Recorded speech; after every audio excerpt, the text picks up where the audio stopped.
স্বার্থপর এই দুনিয়ায় কেউ কারো খবর নেয় না দোস্ত।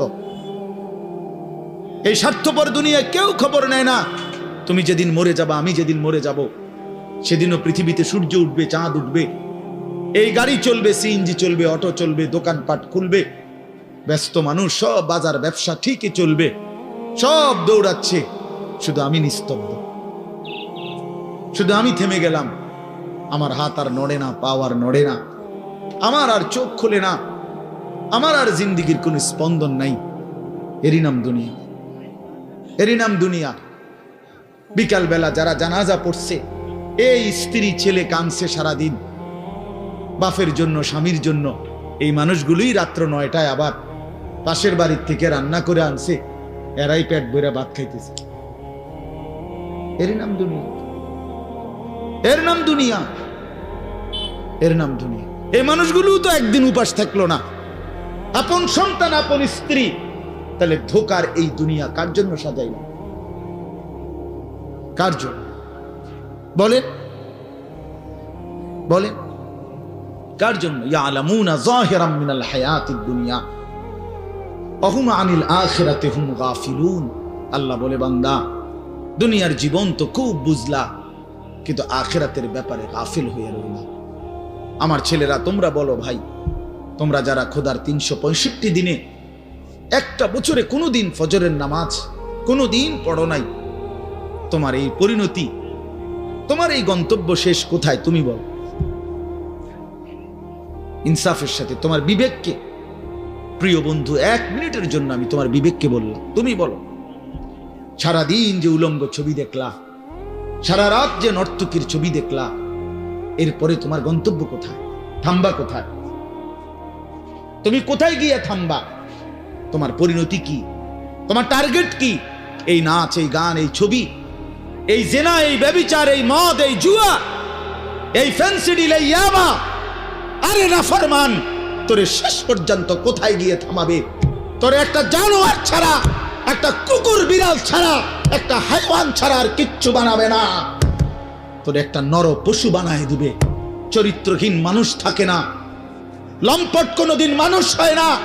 মদখোর, নেশাখোর, জুয়ারি, ফেন্সিখোর, বাবাখোর, ডাইলখোর, ইয়াবাখোর, ফুট্টাখোর, হারামখোর, ওই মানুষ থাকে না, ওই জানোয়ার হয়ে যায়। জানোয়ার, জানোয়ার হয়ে যায় বেটা, জানোয়ার হয়ে যায়।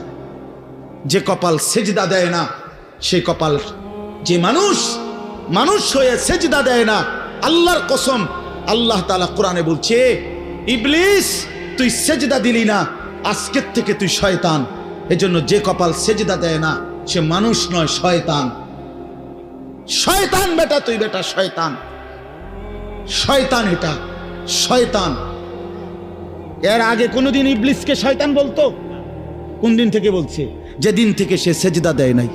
কথা বলেন না কেন? ইবলিসের আগে কি শয়তান আছিল? সেজদা যেদিন দিল না, সেদিন থেকে মালিক বলল, আজকের থেকে তুই শয়তান।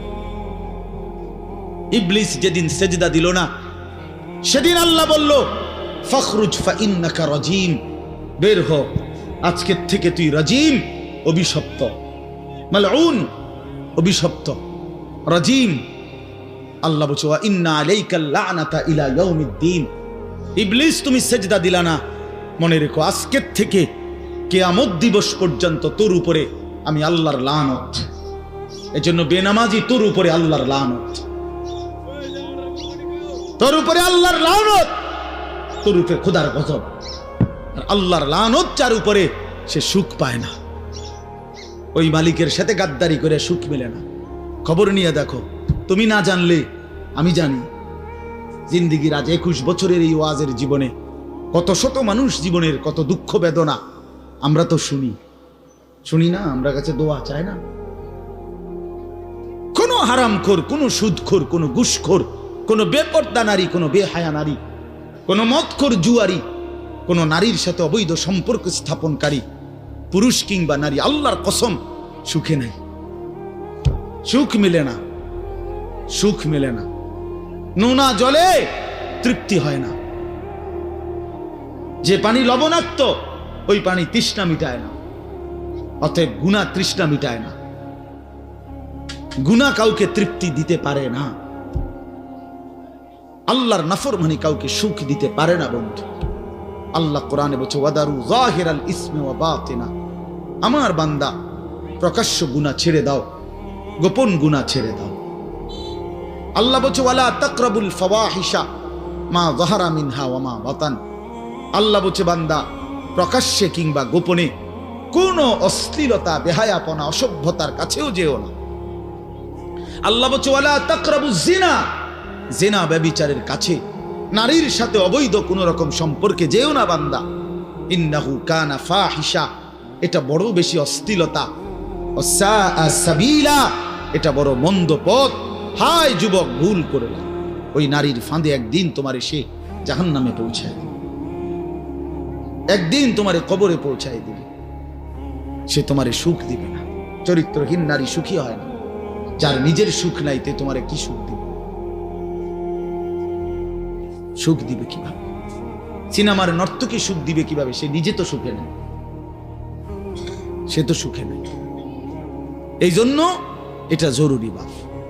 বাবাদেরকেও বলি, হায়াতের 60 বছরেও যারা গুনাহ ছাড়তে পারেন নাই, মনে রাখেন বাপ, দেখা যায়, কবর দেখা যায়। চলেন এবার তর্জমাটা শোনেন, তাইলেই আমার কথা শেষ। একটু দেখেন কোরআনুল কারীমের 30 নম্বর পারা 102 নম্বর সূরা, সূরাটার নাম আত-তাকাসুর। ছোট্ট একটা সূরা, 8টা আয়াত আমি তেলাওয়াত করছি। এই ছোট্ট সূরাটার তর্জমা বলেই আমি আমার কথা শেষ করে ফেলব ইনশাআল্লাহ। আল্লাহ তাআলা আমাদেরকে তৌফিক দান করেন। এই সূরাটার একটা ছোট্ট প্রেক্ষাপট আছে, কেন নাজিল হলো। এটারে আরবিতে শানে নুজুল বলে। অর্থ হলো শানে নুজুল হলো, কেন নাজিল হলো সূরাটা। রাসূলুল্লাহ সাল্লাল্লাহু আলাইহি ওয়াসাল্লামের জামানায় মক্কায় কুরাইশ বংশের লোকেরা, নবীজির বংশের নাম হলো কুরাইশ বংশ নাকি? এই কুরাইশ বংশের মধ্যে আবার ছোট ছোট গোত্র ছিল। এই ছোট গোত্র, মনে করেন আমার দাদা তো প্রথম, ধরে নিলাম আমগো এই বাড়ি মনে করেন, তো আমার দাদা ছিল প্রথম, দাদা বাড়িটা বাঁধছে কথার কথা। তো এখন আমার দাদার 4 ফুট, মানে আমার বাপ চাচারা 4 জন। তো আগে তো দাদার সাথে বাপ চাচারা 4 জন একসাথেই ছিল। তো দাদা মরে গেল, এখন বাপ চাচাদেরও সংসার বড় হয়ে গেল, ফলে এখন সবাই আবার আলগা আলগা আরো জায়গা জমি কিন্না ডাইনে বামে গদ্দুয়ার করছে, আরো বাড়িঘর বাড়ছে। এখন চাচার বাড়িও আলাদা নামে পরিচয়, জেডার বাড়িও আলাদা নামে পরিচয়, আমগো বাড়িটাও কি আলগা নামে পরিচয়, এমন আছে না? এই আর কি। তো প্রথমত তো বড় বংশটা পুরাটার নাম হলো কুরাইশ, কিন্তু এরপরে আবার এর অধীনে ধীরে ধীরে ছোট ছোট আরো গোত্র ছিল, আরো বংশ ছিল। এই যে ছোট বংশ যেগুলো ছিল, এরা প্রতিনিয়ত, এদের একটা বদভ্যাস ছিল যে এরা নিজেদের মধ্যে অবসর পাইলেই নিজেদের ক্ষমতা, প্রভাব, প্রতিপত্তি, অর্থ সম্পদ, স্ত্রী পরিজন, সন্তানাদি, বংশধর, কার কদ্দুর কত বেশি দুনিয়া, এই নিয়ে নিজেদের মধ্যে বড়াই করত, প্রতিযোগিতা করত, তর্কাতর্কি করত আর কি। হ্যাঁ, নিজেদের মধ্যে বিতর্ক করত। আমার চাচা এই, আমার জেডা এই, আমার মামা এই, আমগো বাড়িতে এত আছে, টাকা এত, বাড়ি এত, জায়গা এত, জমি এত, তোরার কিতাবে না, এগুলো আমাদের মধ্যে হয় না এমন? এরকম ওরা প্রচন্ড ভাবে এইটা নিয়ে বিতর্ক করত। অর্থ সম্পদ এবং ক্ষমতা, প্রভাব, প্রতিপত্তি এবং বংশধর নিয়ে নিজেদের মধ্যে গর্ব এবং অহংকার করত, প্রতিযোগিতা করত, কার কত বেশি দুনিয়া দুনিয়া। তো এটা তাদের একটা অভ্যাস ছিল। এর মধ্যে 2টা গোত্র, বনু আব্দে মানাফ এবং বনু সাহাম, ওই কুরাইশের শাখা, এই 2টা গোত্রের নাম। একদিন তারা এই 2 গোত্র প্রচন্ড তর্কে লাগছে, কার বংশ বড়, কার সম্পদ বেশি, কার ক্ষমতা বেশি, কইতে আছে। এরা একবার কয়, এরা একবার কয়। এই বলতে বলতে যার জের বড়ত্ব, দুনিয়ার অহংকার, দুনিয়া বাড়ানোর এই নেশা বুঝাইতে বুঝাইতে এক পর্যায়ে ওই বনু সাহাম একটা গোত্র, তারা বনু আব্দে মানাফ এই পরিমাণ বলছে যে তারা হিসাব করছে যে আমগো কইমা যাইতে আছে, মানে এরা হাইরা যাবে হিসাবে। এরাত থেকে মানে হিসাব দিতে গিয়া আর মিলাইতে পারতেছে না, এগো বাইরে গেছে। এই তখন এরা এই বনু সাহাম এই গোত্র কইল কি অগরে এ দিগাও, কই কবরস্থানে আসো। কোথায়? কবরস্থানে আসো, আসো কবরস্থানে। কবরস্থানে কি আসো না? তা আইসা এবার কবরস্থানের সামনে আইসা তাগো ওই মুর্দা যারা কবরে তাগো বংশের এবারে এই হ্যাগো হিসাব দেখাইতেছে। এই বেটা আমার চাচা মরলে কি হয়েছে, চাচা কি আছিল তুই জানোস? বেটা আমার দাদা মরলে কি হয়েছে বেটা? হ্যাঁ, আমার দাদার ভয়ে দাদা নিজে কাঁপতো বেটা।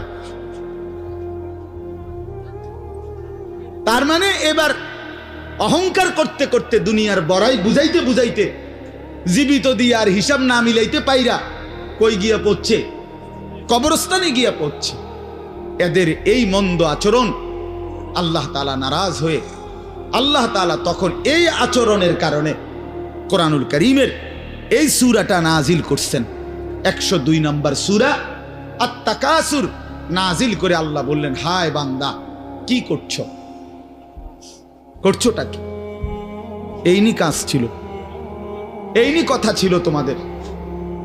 দুনিয়া বাড়ানোর নেশা, দুনিয়ার প্রতিযোগিতা, সম্পদ, বংশধর, এই গর্ব, এই বড়াই, এই হিসাব তোমাদেরকে ডুবাইয়া দিল, আখিরাত তো ভুলাইয়া দিল। এই তখন আল্লাহ তাআলা বলেন, কি বলেন শুনেন, আলহাকুমুত তাকাসুর। আলহাকুম এই শব্দের দুইটা অর্থ, শাগালাকুম ও আনসাকুম। আল্লাহ তাআলা বলেন, হায় আলহাকুম তোমাদেরকে ব্যস্ত করে ফেললো দুনিয়া, আর আনসাকুম আল আখিরা তোমাদেরকে আখিরাত ভুলাইয়া দিল। তোমরা কবর ভুলে গেলা, হাসর ভুলে গেলা, পরকালের হিসাব ভুলে গেলা, আখিরাত ভুলে গেলা, আর দুনিয়ার মধ্যে ডুবে গেলা। কি কারণে ডুবলা? কি কারণে আখিরাত ভুললা? আত-তাকাসুর এই বাড়ানোর প্রতিযোগিতা, অর্থ সম্পদ, ক্ষমতা, বংশধর, টাকা পয়সা, মাল দৌলত, এগুলো বাড়ানোর নেশা তোমাদেরকে আখিরাত ভুলাইয়া দিল আর দুনিয়ার মধ্যে ডুবাইয়া ফেললো, ব্যস্ত করে ফেললো। হাত্তা জুরতুমুল মাকাবির। আল্লাহ বলেন, হায় বান্দা এক পর্যায়ে কবরস্থানেই পৌঁছে গেলা। এর ডাইরেক্ট কথা, শেষ পর্যন্ত কবরস্থানে চলে গেলা। অহংকার করতে করতে, বড়াই করতে করতে, দুনিয়া সাজাইতে সাজাইতে, দুনিয়া মিলাইতে মিলাইতে। এ কথার দুই অর্থ। এবার এক হলো সরাসরি ওদেরকে বলছে কাজটা তোমরা ভালো করলা না, আরেকটা হলো আমাদের সবাইকে বলছে, আমার বান্দারা তোমরা যারা এই পরিমাণ দুনিয়া নিয়ে ব্যস্ত হইলা, দুনিয়া সাজাইতে লাগলা, যে এক পর্যায়ে এই দুনিয়া সাজাইতে সাজাইতেই হাত্তা জুরতুমুল মাকাবির কবরে পৌঁছে গেলা, একদিন মরে গেলা, অথচ আখিরাতের কোনো পুঁজি নাই, কবরের কোনো সামান নাই। কামটা কি করলো?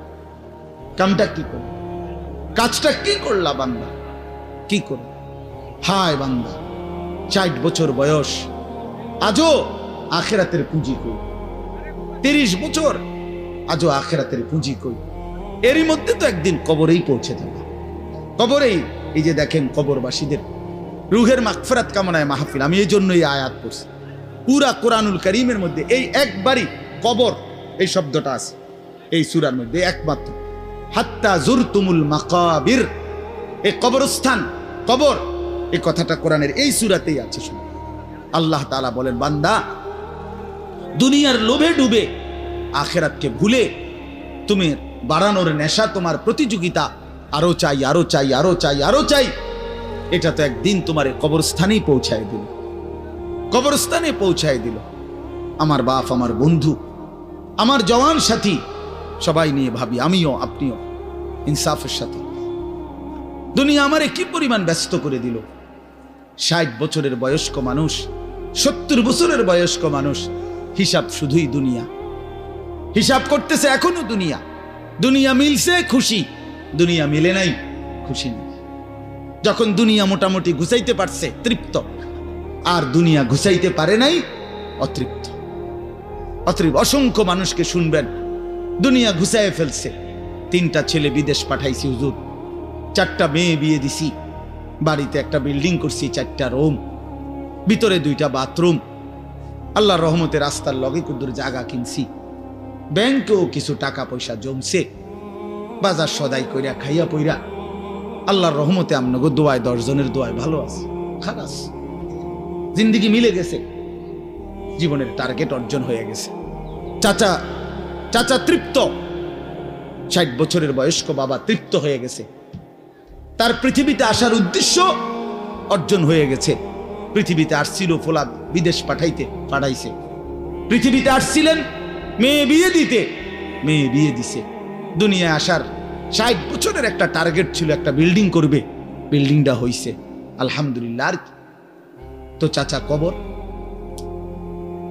হাসরের ময়দান, ফুলসেরাত,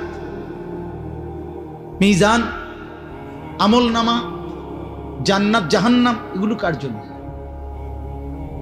এগুলো কার জন্য? এগুলো কার জন্য? কই সেগুলোর কথা দিয়ে বললেন না? ইয়ালামুনা যাহিরাম মিনাল হায়াতিদ দুনিয়া, দুনিয়া তো খুব বুঝলা বান্দা, অহুম আনিল আখিরাতি হুম গাফিলুন, আখিরাতের ব্যাপারে তো গাফিল হয়ে রইলা। যুবক ছেলে, তোমাদের হালাত কি? তোমরা মনে করছো তোমাদের লজ্জাস্থানের যৌনতার একটা শাহওয়াত আছে, চাহিদা আছে, এই চাহিদাটা যদি পূরণ হয়, নারী, ছবি, বন্ধুদের অসৎ আড্ডা, মোবাইলের অশ্লীল ছবি, এই জেনা ব্যভিচারের যে কোনো সুযোগ কিংবা কোনো অসভ্যতা নোংরামির কোনো সুযোগ পাইছ, জীবন উপভোগ করতেছ, খালাস খালাস। কোথায় নামাজ, কোথায় আখেরাত, কোথায় মৃত্যু, কোথায় কবর? আহা বাফ, কিছুই মনে করাইল না, কিছুই মনে করাইল, কিছুই মনে করাইল। এরই নাম জিন্দিগি, এরই নাম মুসলমান। এখানেই জীবনের সমাপ্তি, আর কিছু নাই। কবর বলতে কিছু নাই, আখিরাত বলতে কিছু নাই। আল্লাহ তাআলা বলেন, বান্দা আল্লাহকুমুত তাকাসুর, আহা বান্দা, দুনিয়ার নেশা তো তোমাদেরকে ভুলায় দিল আখিরাত। হাত্তা জুরতুমুল মাকাবির, এরই মাঝে তো একদিন কবরেই পৌঁছে গেলাম। একদিন কবরে পৌঁছে তুমি তো উপলব্ধি করবা, কাল্লা সাউফা তা'লামুন সুম্মা কাল্লা সাউফা তা'লামুন। আল্লাহ তাআলা বলে, বান্দা শোনো, সাবধান, কাজটা ভালো করলা না, দুনিয়ায় ডুবে গেলা, আখিরাত ভুলে গেলা। সাউফা তা'লামুন, 2 বার বলছে একটা কথা আল্লাহ, অল্প সময়ে তুমি জানতে পারবা, অল্প সময়ে তুমি জানতে পারবা। তাফসীরের মধ্যে লিখছে 2 বার কেন বলল আল্লাহ? আল্লাহ বলেন, হে নাফরমান বান্দা, তোমারে আমি একবার কবরে আযাব দিয়া বুঝাবো তোমার এই নাফরমানির পরিণতি কি, আরেকবার হাসরে নিয়া জাহান্নামের আযাব দিয়া বুঝাবো তোমার এই নাফরমানির পরিণতি কি। তুমি সেদিন বুঝবা বান্দা, আমার কবর কি, আমার আখিরাত কি। রাসূলুল্লাহ সাল্লাল্লাহু আলাইহি ওয়াসাল্লাম বলেন, নাফরমান যখন কবরের প্রশ্নের জবাব দিতে পারবে না, তো আল্লাহ তাআলার পক্ষ থেকে ফেরেশতাদেরকে বলবে, আফরিশুহু মিনান নার ওয়ালবাসুহু মিনান নার ওয়াফতাহু লাহু বাবান ইলান নার। আমার বান্দার কবরের মধ্যে জাহান্নামের বিছানা বিছিয়ে দাও, জাহান্নামের পোশাক পরিয়ে দাও, জাহান্নাম বরাবর দরজা খুলে দাও। ফেরেশতারা এই 3টা কাজ করে এই ফেরেশতারা সরে যাবে। আল্লাহর নবী সাল্লাল্লাহু আলাইহি সাল্লাম বলেন, কবর তখন তাকে একটা চাপ দিবে, এই চাপে এই ব্যক্তি ডান পাশের মাটি বাম দিকে, বাম দিকের মাটি ডান দিকে, এইভাবে আয়সা চাপ মারবে। আল্লাহ রসুল বলে, ডান পাশের হাড্ডি পাঁজরের এই সাটনার হাড্ডি ভাঙ্গা বাম দিকে ঢুকে যাবে, বাম দিকের গুলো ডান দিকে। উদাহরণ দিয়ে বুঝাইছে নবী, হাত্তা তাখতালিফা আদলাউহু, এভাবে 2 আঙ্গুল যেমন একটা আরেকটার মধ্যে ঢুকে যায়, হাড্ডি পাঁজরের গুলো এইভাবে একটা আরেকটার সাথে ঢুকে যায়। কোরআনুল কারীমের মধ্যে আছে, হযরত মূসা আলাইহিস সালামকে আল্লাহ তাআলা প্রথম যখন তুর পাহাড়ে, আমরা সবাই জানি যে আল্লাহ তাআলা মূসা আলাইহিস সালামের সাথে তুর পাহাড়ে কথা বলছেন বহুবার, মানে ওয়াহি নাজিল করছেন। আল্লাহর কথা মানেই ওয়াহি। তো প্রথমবার যখন মূসা আলাইহিস সালাম তুর পাহাড়ের ওই টিলাতে উঠলেন, তো সেখানে আল্লাহ তাআলা স্পষ্ট কোরআন শরীফে আছে, আল্লাহ তাআলা প্রথমেই বলে দিছেন, ইন্নী আনা রব্বুক ফাখলা'না আলাইক। মূসা, আমি তোমার রব, আমি তোমার মহান মালিক আল্লাহ, তুমি ফাখলানা আলাইকা, তোমার দুইটা জুতা খুলে ফেলো, দুইটা জুতা খুলে ফেলো। আনা আখতারতুকা, আমি তোমাকে নির্বাচিত করেছি। ফাসতামি লিমা ইউহা, অতএব আমি যা ওয়াহি নাজিল করতেছি বলতেছি তা মনোযোগ দিয়ে শোনো। তাহলে এখন কি বোঝা গেল? তাফসীরের মধ্যে আছে জুতা খুলতে বললেন কেন? প্রশ্ন হলো জুতা খুলতে বললেন কেন? কথা বললে বলবে তো। আল্লাহ তাআলা এটা বুঝাইছেন, মূসা আমি রব্বুল আলামিনের কথা শুনবার আদব জুতা খুলে বসা, এই জন্য আদব শিখাইছেন, আদব শিখাইছেন। কোরআন সুন্নাহর ইলমের মধ্যে, কোরআন সুন্নাহর জ্ঞানের মধ্যে একটা জিনিস ভীষণ জরুরি, সেটা হলো আদব। দুইটা জিনিস একসাথে গঠন করতে হয়। এজন্য আমাদের মাদ্রাসাগুলোতে দুই জিনিস একসাথে পড়ায়, একটা হলো ইলম আর একটা হলো আদব। এজন্য মাদ্রাসাওয়ালারা তাদের বাচ্চাদেরকে যেমন পড়ায়, তো বাচ্চার ওযু, গোসল, চলা ফেরা, উঠা বসা, কথাবার্তা, চাল চলনের দিকেও নজর রাখে, যে ছেলেটা দাঁড়াইয়া পেশাব করে কিনা, ছেলেটা টয়লেট পেপার ব্যবহার করে কিনা, দস্তরখান বিছায়া খানা খায় কিনা, বাবা মাকে সালাম দেয় কিনা, ইত্যাদি ইত্যাদি। মানে শুধু শব্দ মুখস্থ করছে, পড়া দিছে, পড়া নিছে, এইটা না, তার সাথে সাথে তার জীবন গঠন হচ্ছে কিনা, আদব শিখতেছে কিনা, আখলাক শিখতেছে কিনা, এইটা হলো একই সাথে লক্ষ্য থাকে। এই জন্য হাদিসের মধ্যে আছে, আমাদের প্রিয় নবী সাল্লাল্লাহু আলাইহি ওয়াসাল্লাম বলছেন, আল্লামানি রব্বি ফাআহসানা তা'লিমি ওয়া আদ্দাবানি রব্বি ফাআহসানা তা'দীবি। এই একটি হাদিসে নবীজি দুইটা কথা বলছে, যে আমার আল্লাহ আমাকে সর্বোত্তম ইলম জ্ঞান শিখিয়েছেন এবং আমার আল্লাহই আমাকে সর্বোত্তম আদব শিখিয়েছেন। তাহলে একই সাথে বলছে নবীজি, আল্লামানি রব্বি আদ্দাবানি রব্বি, আল্লাহই আমাকে ইলম শিখিয়েছেন, আল্লাহই আমাকে আদব শিখিয়েছেন। কেন নবীজি বাম পাও দিয়া টয়লেটে ঢুকছেন? কেন ডান পাও দিয়া মসজিদে ঢুকছেন? মনে করেন এই যে প্রতিটা নড়াচড়া, হাত্তাল হারাকাত ওয়াস সাকানাত, নবীজির প্রতিটি স্থিরতা, প্রতিটা নড়াচড়া সবটাই আল্লাহ তাআলার ফয়সালা, আল্লাহ তাআলার পক্ষ থেকে নির্ধারণ করা। তিনি সাহাবীদের সাথে পরামর্শ করছে অথবা নিজে নিজে ভাবছে যে কেমনে শুইলে ভালো হয়, কেমনে হাঁটলে ভালো হয়, না না, আল্লাহ তাআলার পক্ষ থেকে নির্ধারণ করে দেওয়া। এই জন্য বাপ, এটা জরুরি বিষয়। এটা আল্লাহর কোরআনের মজলিস, বরকতময় মজলিস। এখানে জুতা খুলে আল্লাহর কথা শুনলে বরকত হবে, এটা আদব। সবাই যারা মুসা আলাইহিস সালামের ওই ঘটনাটা জানে, কোরআন শরীফে স্পষ্ট আছে যে তখন প্রচন্ড ঠান্ডা ছিল, ভীষণ ঠান্ডা, কুয়াশা, নিচে বরফ। মুসা আলাইহিস সালামের স্ত্রী, ওই যে শুআইব আলাইহিস সালামের মেয়ে, যাকে তিনি 10 বছর পরে বিয়ে করে আনতেছিলেন, উনি প্রচন্ড শীতে কাঁপতেছিল। এই সময় মুসা আলাইহিস সালাম একটু আগুনের তালাশে তুর পাহাড়ের ওই টিলার মধ্যে উঠছিলেন। স্ত্রীকে বলছে, ইন্নী আনাস্তু নারা, আমি একটু আগুন তালাশ করে আনি, যদি আগুনটা আনতে পারি তাহলে আগুনের মধ্যে যদি তোমার শরীরে একটু সেঁক দাও তাহলে গরমটা আর শীতটা একটু কম লাগবে। মানে সে শীতকালে আগুন দিয়ে আগের দিনে খুব ছিল, তাহলে বোঝা গেল এত ঠান্ডা, এত প্রচন্ড শীতে যে কাঁপতেছে। কিন্তু এরপরেও আল্লাহ তাআলা বললেন আগে জুতা খোলো। অথচ এই ঠান্ডার মধ্যে জুতা না খুললে ভালো ছিল, কিন্তু এরপরও আল্লাহর কথা শুনবার আদব, জুতা খুলে শুনো। হাদিসের মধ্যে কথা স্পষ্ট আছে, আল্লাহর নবী সাল্লাল্লাহু আলাইহি ওয়াসাল্লাম কখনোই খাবার জুতা পরিহিত অবস্থায় খাইতেন না। জুতা পায়ে কখনোই তিনি খাবার খাইতেন না, বরং জুতা খুলে পিঠ সোজা রাইখা, মাথা নিচের দিকে নোয়াইয়া, দুই হাঁটু উপরের দিকে তুলে বিনয়ের সাথে আল্লাহর নবী সাল্লাল্লাহু আলাইহি ওয়াসাল্লাম খাবার গ্রহণ করতেন। নবীজি নিজে বলতেন, আকুলু কামা ইয়াকুলুল আবদ, একজন গোলাম তার মনিবের সামনে যেরকম বিনয়ের সাথে খানা খায়, আমি আমার মহান আল্লাহ পাকের সামনে এভাবে খানা খাই। ভাইয়া, আদব, আদব অনেক বড় জিনিস। আল আদাবু খাইরুন কুল্লু, আদব পুরাটাই কল্যাণ।